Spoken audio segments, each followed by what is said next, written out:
এখনো ময়মনসিং এলাকায় গেলে পরে আমাদের সিলেটের নুরুদ্দিন ঘরপুরি রহমতুল্লাহি আলাইহি প্রতিষ্ঠিত মাদ্রাসা ময়মনসিং, আমরা বয়ানে গেলে পরে শুনি হুজুর এই মাদ্রাসাটা আপনাদের সিলেট এলাকার নুরুদ্দিন ঘরপুরি রহমতুল্লাহি আলাইহির হাতে গড়া। অবাক হয়ে যায়, এত বড় বুজুর্গ, এত বড় ওলি ছিলেন উনি। এক জায়গা থেকে আরেক জায়গায় গেলে গাড়ি লাগতো না, বিমানও লাগতো না। কিভাবে পার হইতেন?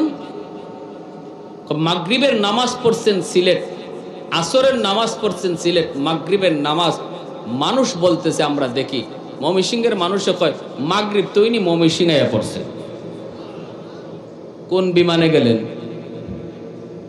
আমি যখন সিলেটের একটা ঐতিহ্যবাহী তফসিরুল কোরআন মাহফিল হয় 9 দিন ব্যাপী, চুনারঘাট এলাকা, ওই এলাকায় বয়ান করলাম। বয়ান শেষ করা মাত্রই হুজুররা বলতেছে, হুজুর আপনি যে ঘরপুরি রহমতুল্লাহি আলাইহির কথা আজকে বলছেন, ঘরপুরির একটা বাস্তব একটা কেরামতি আমাদের এই মাহফিলে ঘটছে। আমি বললাম কীরকম? কয় হুজুর বয়ান করছেন, বয়ান করার পরে আদত হলো হুজুর রাত্রে থাকেন, তো আমরা আলাদা একটা সুন্দর রুম হুজুরের জন্য গুছিয়ে রাখলাম, এই রুমে হুজুর থাকবেন।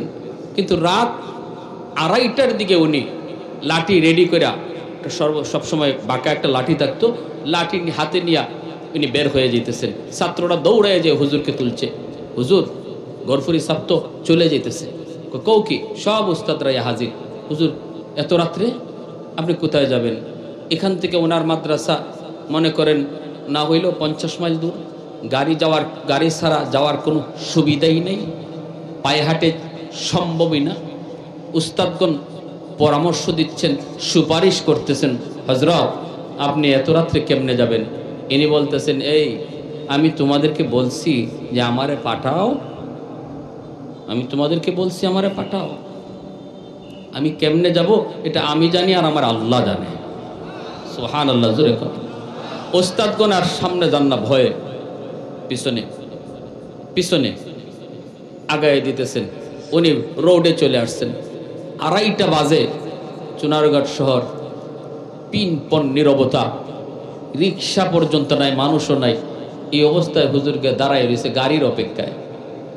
তো অন্যান্য ওস্তাদগণ পিছনে দাঁড়ানো, সবাই ভয় পাইতেছে, কি হবে কি হবে, কেমনে যাবে, কেমনে পাঠাবো। হুজুর বলতেছে, আমার বুখারীর দরস দিতে হবে ফজরের পর, আমার যেতেই হবে। আর তোমার কোন ছাত্র আমার তাহাজ্জুদের সময় একটু ডিস্টার্ব করছে, আমার একটু ইবাদতে একটু অসুবিধা হয়েছে, এজন্য আমি থাকবো না, চলে যাব। এই বলে উনি রাগ করে চলে আসছে। এখন উস্তাদগণ কয়, হঠাৎ করে দেখি হুজুর আমাদের মেইন রোডের গলি থেকে একটা সাদা রঙের প্রাইভেট কার সা করে হুজুরের সামনে এসে দাঁড়াইছে। ড্রাইভার নুরানি চেহারা, মাথায় বস্ত বড় একটা সাদা পাগড়ি, একটা জুব্বা পরা, মাথার মধ্যে একটা পাগড়ি। আমরা দেখা মাত্রই পশমগুলো আমাদের দাঁড়ায় গেল। ড্রাইভারের চেহারার দিকে তাকাইলাম, তাকাই দিকে এমন ড্রাইভার আমরা আমাদের শহরে আজ পর্যন্ত কোনোদিন দেখি নাই। আইসেই বলতেছে, আসসালামু আলাইকুম ওয়া রাহমাতুল্লাহ। সালামটা দিয়ে এই গাড়িটা হুজুরের সামনে দাঁড় করালো। আল্লাহর ওলি, তিনিও সালামের জবাব দেওয়ার কথা নাই, দরজাটা টান দিয়ে তিনি গাড়ির ভিতরে বসে গেছেন। এইবার উস্তাদগণ বলতেছে, হুজুর আমরা গাড়ির সামনে যা দাঁড়াইলাম, দাঁড়ায় আমরা চিন্তায় পড়ে গেলাম, লোকটা যদিও সুরত ভালো, কিন্তু মানুষ ভালো সুরতও তো অনেক সময় খারাপ কাজ করে। আসলে কি সে ড্রাইভার ভালো উদ্দেশ্যেই নিতে চায় নাকি হুজুরের কোনো ক্ষতি করবে? এত রাতে একা একা ছেড়ে দিব? একটু তো জানা দরকার লোকটার বাড়ি কোথায়, ঠিকানা কোথায়, গাড়িটা কোথায় রাখে, গাড়ির গ্যারেজ কোথায়, একটু তো জানা প্রয়োজন। সামনে দাঁড়ায় শুধু ড্রাইভারকে বলতেছিলাম, বাইরে একটু পরিচয় দাও, কোত্থেকে আইসো তুমি, তোমাকে কোনো দিন তো আমরা আমাদের এলাকায় দেখলাম না, গাড়িটা কোন গ্যারেজে রাখো, কে তুমি? এই কথা বলতে ড্রাইভার কোনো কথা কয় না, জবাব দেয় না, চুপচাপ সে একদিকেই সামনের দিকেই তাকানো, কোনো মানুষের দিকেও তাকায় না।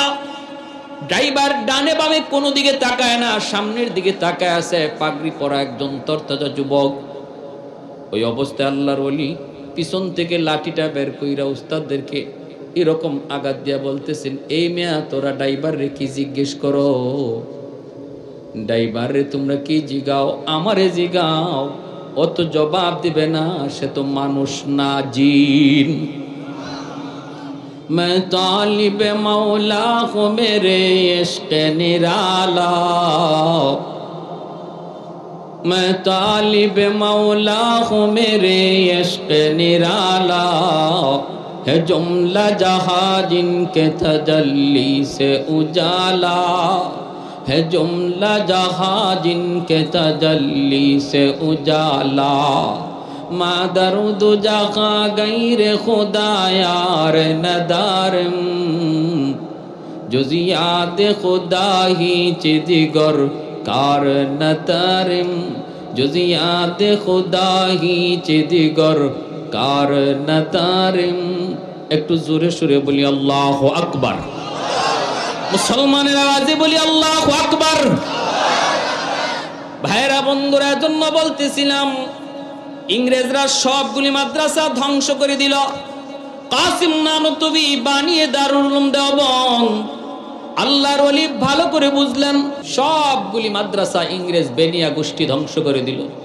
বলে এই মাদ্রাসা ওই মুসলমানের ইমানের পাওয়ার হাউস, মাদ্রাসা ধ্বংস করে দাও, ইমান দুর্বল হয়ে যাবে। দেখেন, এটা ইহুদিরা বুঝে, কিন্তু আমগো মুসলমানের ভিতরে কিছু মুসলমানে বুঝে না, ঠিক না? মাদ্রাসা যে মুসলমানের পাওয়ার হাউস, ইহুদিরা বুঝে, খ্রিস্টানরা বুঝে, ইংরেজরা ভালো করে বুঝছে। বিদায় ভারতের মাদ্রাসাগুলা বোলডোজার দিয়ে ধ্বংস করেছে। কোরআনের 3 লক্ষ কোরআনের কপি একদিনে আগুন দিয়ে জ্বালাইয়া দিয়েছে। আল্লাহর ওলি কাসিম নানতুবি বানিয়ে দারুল উলুম দেওবন্দ 50,000 উলামায়ে কেরামকে ফাঁসির কাস্টে ঝুলাইয়া দিল। বলে উলামায়ে কেরামকেও ধ্বংস করো, শুধু মাদ্রাসা ধ্বংস করলে হবে না, আলেম উলামা যদি তাকে আবার মাদ্রাসা করবে, আবার ছাত্র করবে। অতএব আলেমদেরকে ফাঁসিতে ঝুলাইয়া দিল। আল্লাহর ওলি কাসিম নানতুবি রহমাতুল্লাহি আলাইহি একা গভীর রাত তাহাজ্জুদের সময় তাহাজ্জুদের নামাজ পড়ে আল্লাহর কুদরতি কদমে সিজদা দিয়া তিনি কান্দে আর কয়, মালিক, যেই জমিনে কোরআনের তালিম থাকবে না, যেই জমিনে তোমার কালাম তেলাওয়াত হবে না, ওই জমিন তো রহমতের জমিন নয়, ওই জমিন তো তোমার কোরআনের ভাষায় গজবের জমিন। গজবের জমিনে আমি কাসিম নানতুবিরে কেন তুমি রাখছো? আমারও কেন তুমি শহীদের মতো মর্তবা দিলা না? আল্লাহ, যদি তুমি আমাকে রাখার সিদ্ধান্তই নিয়েছ, গজবের জমিনে কাসিম থাকতে রাজি না, এই কাসিমের উসিলায় জমিনকে রহমতের জমিন বানায় দাও। কানতে কানতে খাওমাও করে কান্দে বিবি, তিনিও জমিদারের মেয়ে। কাসিম নানতুবি ইনিও জমিদারের ছেলে। বিবি ঘুম থেকে স্বামীর কান্নার আওয়াজ শুনে ঘুম ভেঙে গেল। পাশে রুমে আইসা দেখে স্বামী মাটিতে গড়ায় গড়ায় আল্লাহর কাছে কাঁদতেছি, মাটিতে গড়ায় গড়ায় কাঁদতেছেন, গড়ায় গড়ায় কাঁদতেছেন, ফুফায়া ফুফায়া শিশু বাচ্চাটার মতো কান্দে। স্ত্রী তিনিও কান্না শুরু করে দিছি। এইবার দুজনে আল্লাহর কাছে হাত উঠাইছে।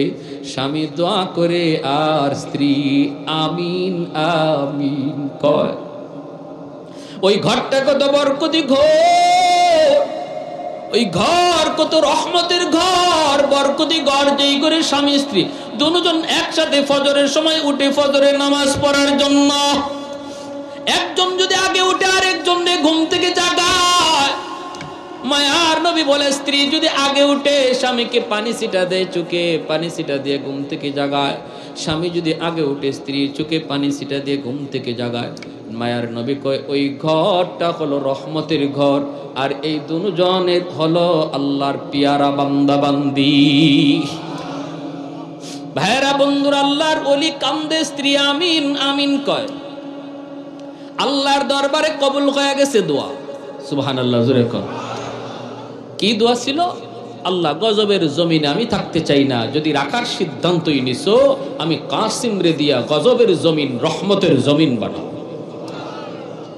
কিভাবে কোরআনের তালিম চালু কইরা, কিভাবে আল্লাহ তোমার কোরআনের তালিম চালু করার দ্বারা, কারণ তুমি বলেছো ওয়ানুনাজ্জিলু মিনাল কুরআন মা হুয়া শিফাউন ওয়া রাহমা ওয়া রাহমাতুল লিল মুমিনিন।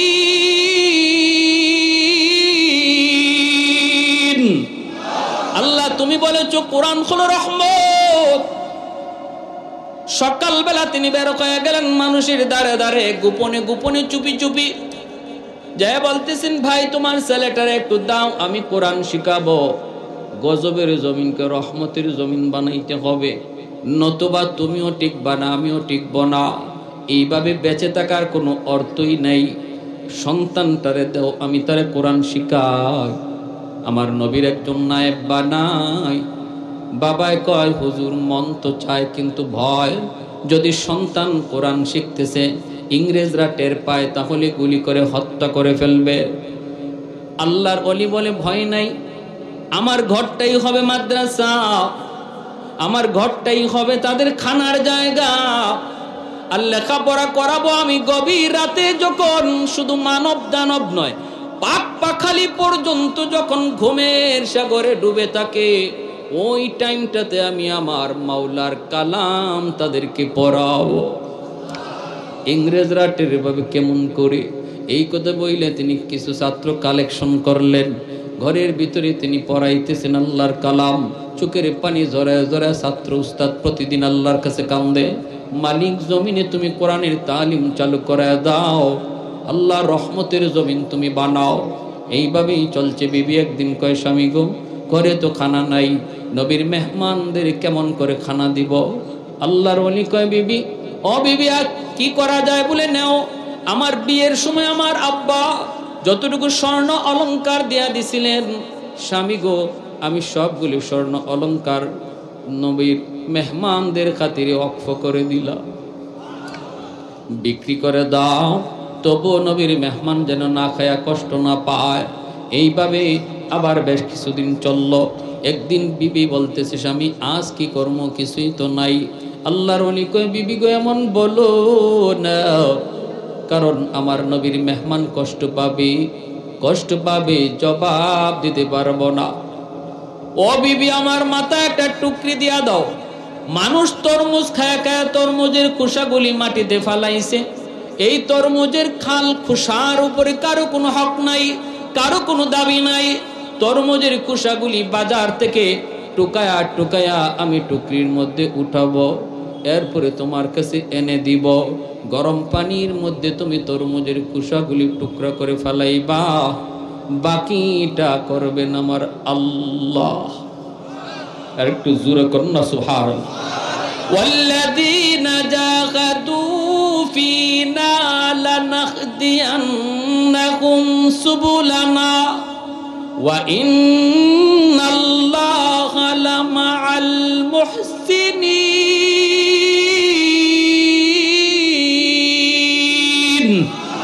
আল্লাহ বলে, বান্দা তোমার যদ্দুর করার ক্ষমতা আছে তুমি করবা, বাকিটা করবা আমি আল্লাহ। আল্লাহর ওলি টুকরির মধ্যে তরমুজের খোসাগুলি আইনা বিবির কাছে দিয়া বলতেছেন, বিবি গরম পানির মধ্যে টুকরা করে সারো। আল্লাহর ওলি বিবি কয়, স্বামী গো কিছুই তো নাই, তেল নাই, মশলা নাই, লবণ পর্যন্ত নাই, কেমনে কি হবে? আল্লাহর ওলি কয়, যখন তোমার যা কিছু দরকার শুধু বিসমিল্লাহ বলবা। লবণের প্রয়োজন বিসমিল্লাহ, মশলার প্রয়োজন বিসমিল্লাহ, তেলের প্রয়োজন বিসমিল্লাহ। সুবহানাল্লাহ জোরে কর। রান্না হয়ে গেল, ছাত্ররা উস্তাদের কাছে পড়তেছে, হঠাৎ করে দেখা যায় পুরা ঘর জান্নাতি এক হালুয়ার ঘ্রাণে মোহিত হয়ে গেছে। প্রতিটা ছাত্র একজন আরেকজনের চেহারার দিকে তাকায় আর কয়, জীবনে কত হালুয়া খাইলাম, কত হালুয়ার ঘ্রাণ পাইলাম রে, এত মজার হালুয়ার ঘ্রাণ তো জীবনে কোনোদিন পাইলাম না। আজ মা কি পাকাইছে, কি পাকাইছে মা? আল্লাহর ওলি কাসিম নানুতুবি পড়া বন্ধ করে তিনি পাক করে চলে আসলেন। আয়েশা তিনিও বলতেছেন, বিবি গো কি পাকাইছো? ও বিবি, এ তো দুনিয়ার হালুয়া নয়, জান্নাতি হালুয়া হয়ে গেছে। জান্নাতি হালুয়া আল্লাহ বানায় দিছে তোমার আমার ইখলাসের কারণে, ইখলাসের কারণে। এজন্য ভাইরা মনে রাখবা, আমার আপনার কাম হলো আল্লাহকে খুশি করার জন্য সামনে আগায় যাওয়া। সামনের বাধাটা সরায় দিবেন কে? আর একটু জোরে কে? আমি খুশি করার জন্য প্রস্তুত, পায়ে হাঁটা শুরু করব।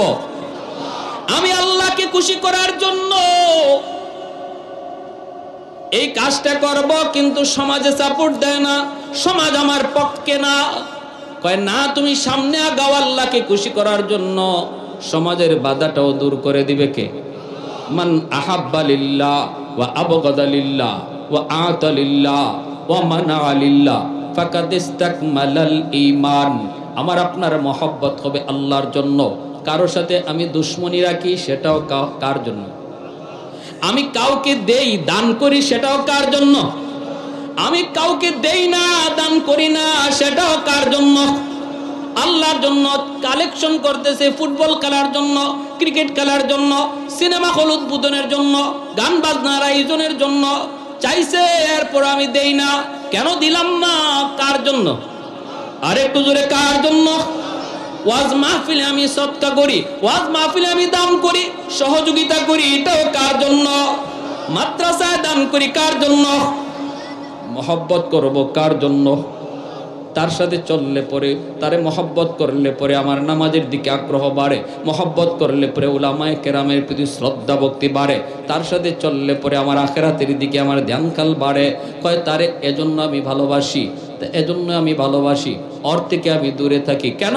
কয় ওর সাথে চললে পরে নামাজ থেকে আমার অন্তর গাফেল হয়ে যায়, ওর সাথে চললে পরে উলামায়ে কেরামের প্রতি আমার বিদ্বেষ জন্ম নেয়, ওর সাথে চললে পরে আমার দিনের ক্ষতি হয়। এজন্য আমি তার থেকে দূরে থাকি, তার সাথে চলি না। এটাও কার জন্য? মনে থাকবে, নবী বলেন এই চারটা কাজ যে করবে ফাকাদ ইসতাকমালাল ঈমান, আমি নবী গ্যারান্টি দিলাম, সার্টিফিকেট দিলাম, তার ঈমান কামিল হয়ে গেছে। ভাইরা বন্ধুরা, পরের দিন বিবি কইতেছে, স্বামী গো আজ কি করব? আজ তো কিছুই নাই, গতকাল হালুয়া খাওয়াইছ, আজ কি করব? কিছুই তো নাই। এইবার আল্লাহর ওলি বলতেছে, বিবি এটা কও কি তুমি? না না, নাই বলতে তুমি কিছু বইল না। আমার তোমার কাছে নাই, কিন্তু আমার মাওলার খাজানায় অভাব। আমার কাছে তোমার কাছে নাই, কিন্তু মালিকের কাছে অভাব নাই। না গো বিবি না, ও বিবি, ওই যে দেখো রেলগাড়ি আসতেছে, ট্রেন আসতেছে, কিছুক্ষণের ভিতরেই ট্রেনটা তার রেল স্টেশনে থামবে, মানুষজন তারা নামবে, অনেকেরই হাতে বড় বড় বোঝা থাকবে, বোঝাটা নেওয়ার জন্য কুলি কুলি কয়া ডাকবে।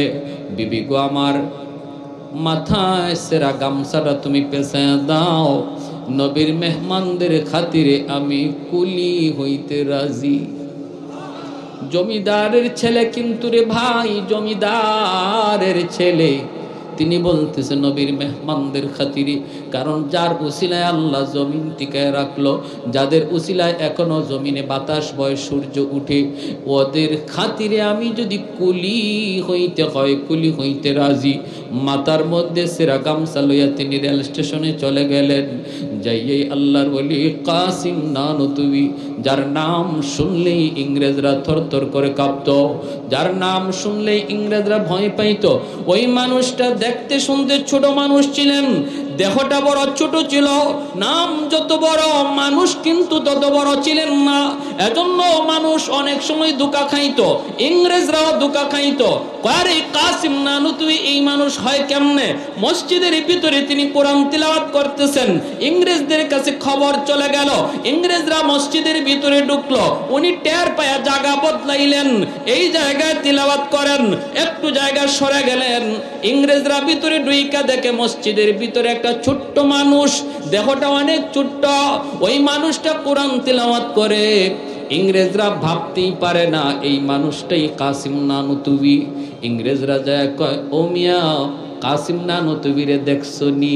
আল্লাহর ওলি তখন কিছুক্ষণ আগে যেখানে বসা ছিলেন ওই জায়গায় আঙ্গুল ইশারা দিয়ে কয়, কাসিম নানুতুবি একটু আগে ওই জায়গায় বসা ছিল। কথাটা 100% সত্য, ঠিক না?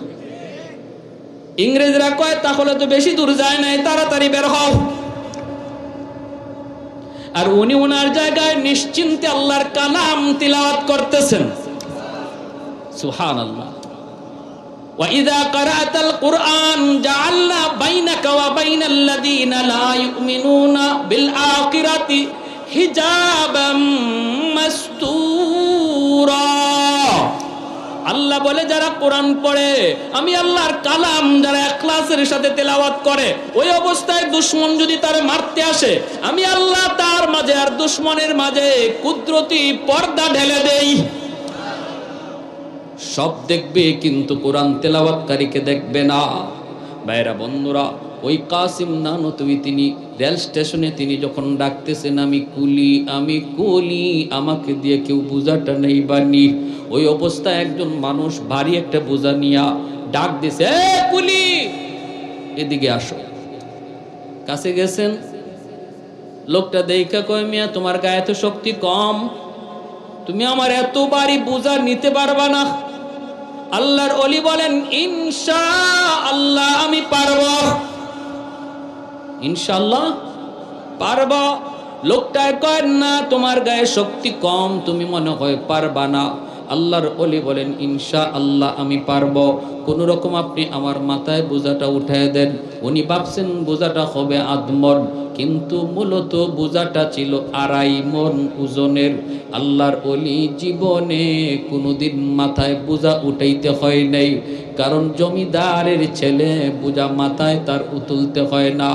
তিনি বুঝতে পারেন নাই কতর ওজন হবে বোঝাটা, যখন দইরা মাথায় উঠায় দিল 2.5 মণ ওজনের বোঝাটা মাথায় দেওয়া মাত্রই ঘাড় মট করে শব্দ করে উঠল, চোখ দিয়ে দরদর করে পানি ধরতে লাগলো, আর কান্না করে আর বলে, মালিক আমি তো বুঝি না কোন বোঝার ওজন কদ্দূর, কারণ বোঝাটাই না অভ্যাস নাই। আজকেও বোঝা টানতেছি তোমার নবীর মেহমানদের খাতিরে। আল্লাহ আমার কাম আমি করছি, বোঝা কেমনে জায়গা মতো যাইবো আমি জানি না, এই বোঝা জায়গা মতো কেমনে যাইবো আমি জানি না, জানি না। জানো তুমি, মাথায় লয়া যখন সামনে আগান, মালিক পিছনে পিছনে যায় আর মাথার দিকে তাকায়, ওই মালিকও মনে মনে কয়, লোকটায় কোথায় জানি বোঝাটা ফালা দেয়। হঠাৎ করে মালিক পিছন থেকে তাকায় দেখে, আল্লাহু আকবার, আমি বোঝা কার মাথায় দিলাম, তার মাথা থেকে অর্ধ হাত উপরে শূন্যের উপর দিয়া বোঝাটা ভাসতেছে। وَنُنَزِّلُ مِنَ الْقُرْآنِ مَا هُوَ شِفَاءٌ وَرَحْمَةٌ لِّلْمُؤْمِنِينَ। এজন্য রে ভাই মনে রাখবা, আল্লাহর ওলিরা এই মাদ্রাসার জন্য কুলি হইছেন, জমিদারের ছেলে হইয়া কাসিম নানুতুবি কুলিগিরি করছেন। আজকে আপনাদের এলাকার যে আশারায়ে মুবাশশারা মাদ্রাসা, এই মাদ্রাসার জন্যই কাসিম নানুতুবি জমিদারের ছেলে হইয়া মাথায় বোঝা লইয়া তিনি কুলিগিরি করছে। আজকে আমার আপনার চোখের সামনে যদি কোনো মাদ্রাসার ক্ষতি হয়, আজ আমার আপনার চোখের সামনে যদি কোনো মাদ্রাসা বন্ধ হয়ে যায়, আজ আমার আপনার কারণে যদি এই দ্বীনি শিক্ষার কোনো ক্ষতি হয়, কিয়ামতের ময়দানে আমারে আপনারে আল্লাহ কাসিম নানুতুবির সামনে দাঁড় করাবে। আল্লাহ দাঁড় করে বলবে, আমার কাসিমের সামনে জবাব দে, তোর কারণে মাদ্রাসার ক্ষতি হয়েছিল, তোর কারণে একটা প্রতিষ্ঠান বন্ধ হয়েছিল, তোর কারণে মাদ্রাসার বদনাম হয়েছিল, আমার কাসিম নানুতুবির সামনে জবাব দে। ওই দিন কিন্তু আমরা মুখ দেখাইতে পারবো না রে ভাই। এজন্য সর্বদা নিয়ত রাখি, আমি মাদ্রাসার খাদেম হয়ে যাব। কারা কারা মাদ্রাসার খাদেম হইতে রাজি? হাত উঠে আল্লাহর একটু দেখা। আল্লাহ তুমি কবুল করো, মঞ্জুর করো। সবাই বলি আমিন, আরো জোরে বলি আমিন। কোরআনের হাফেজের বাবা হওয়ার ইচ্ছা কার কার আছে একটু হাত উঠে দেখাও। আল্লাহ তুমি হাতগুলোকে কবুল করো, ঘরে ঘরে কোরআনের হাফেজ কবুল করো। আয় আল্লাহ কোরআনের হাফেজ। আল্লাহ কত সন্তানগুলি বাবা মা মাদ্রাসায় দিয়া রাতের বেলা ঘুমায় না, বাবা চোখ ফালায়, চোখের পানি ফেলায় কান্দে, মা চোখের ফালে ফেলায় কান্দে। আল্লাহ আমার সন্তানটা এই বয়সে আমি মার কুলে ঘুমাইতো, তোমার কোরআনের খাতিরে মাদ্রাসায় দিয়ে দিছি।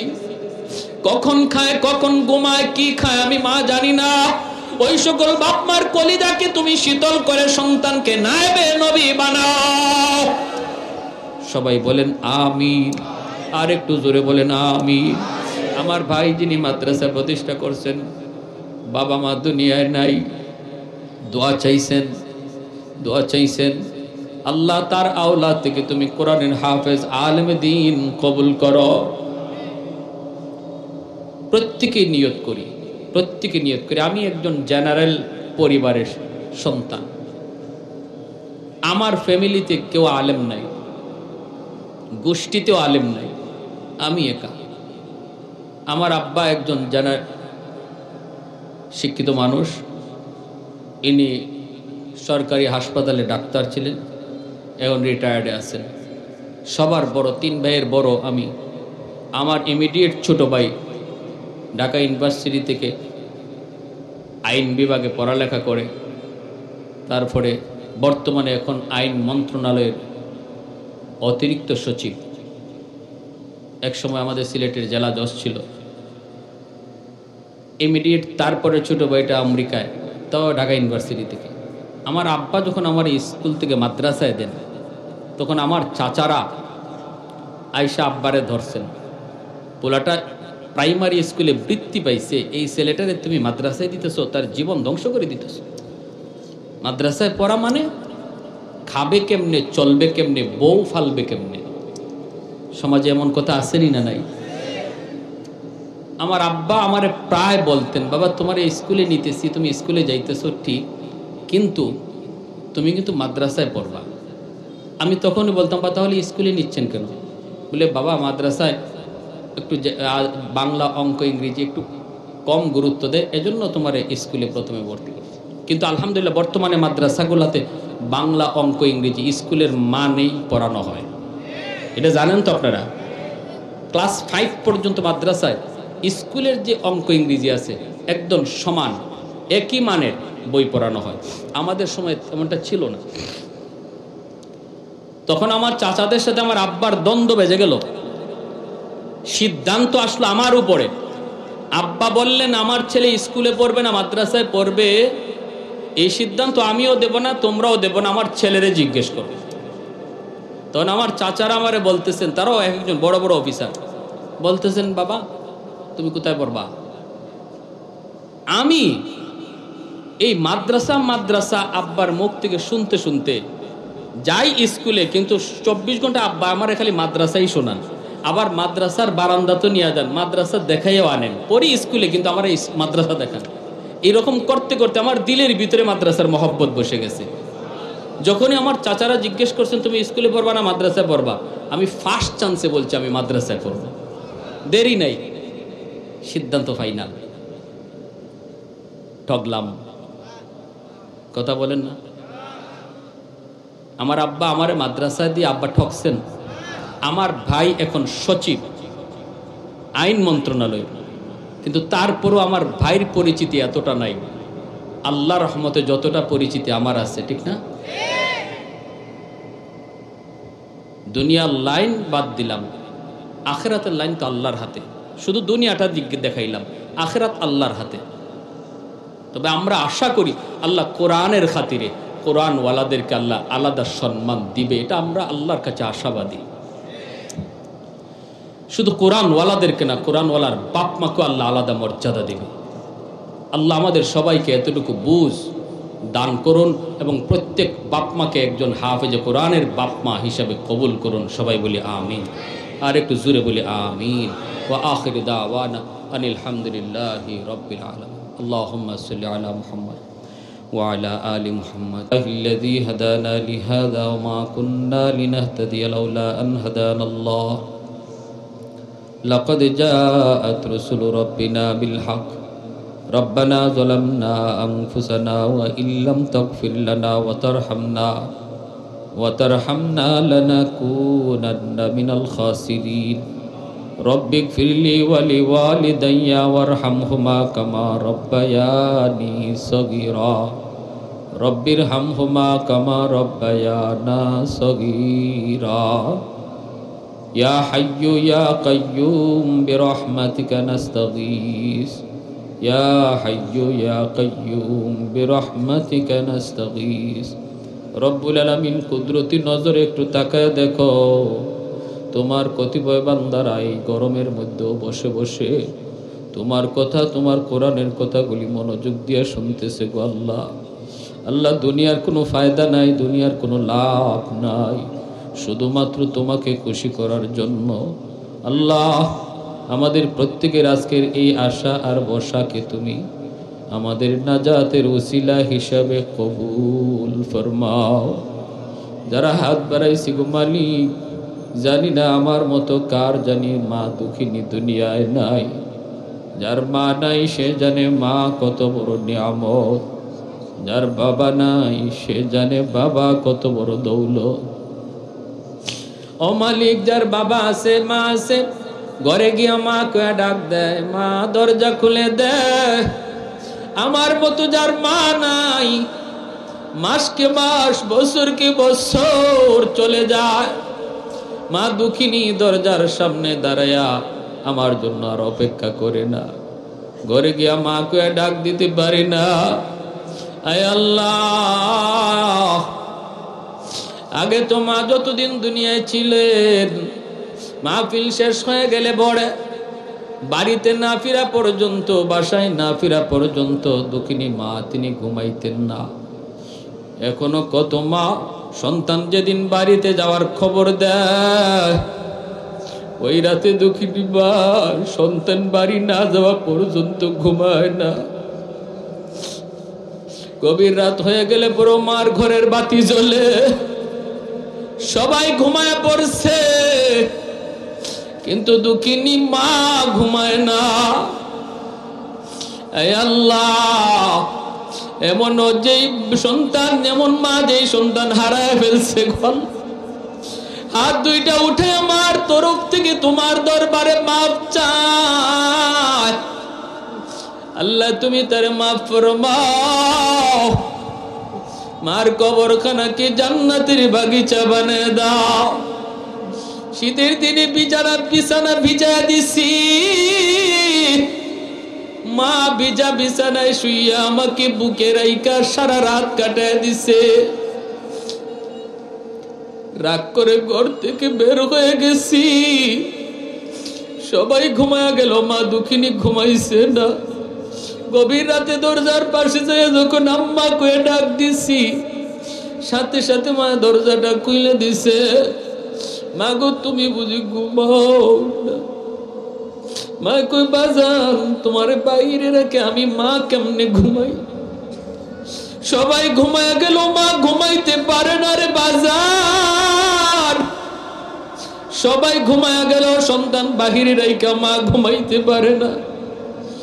এমন সন্তান আজকে এই জান্নাতি মাহফিলে বইসা হাত দুইটা বাড়াইয়া চোখের পানিটা ছাইরা আল্লাহ মার পক্ষ থেকে তোমার কাছে মাফ চাইতেছে গো মালিক।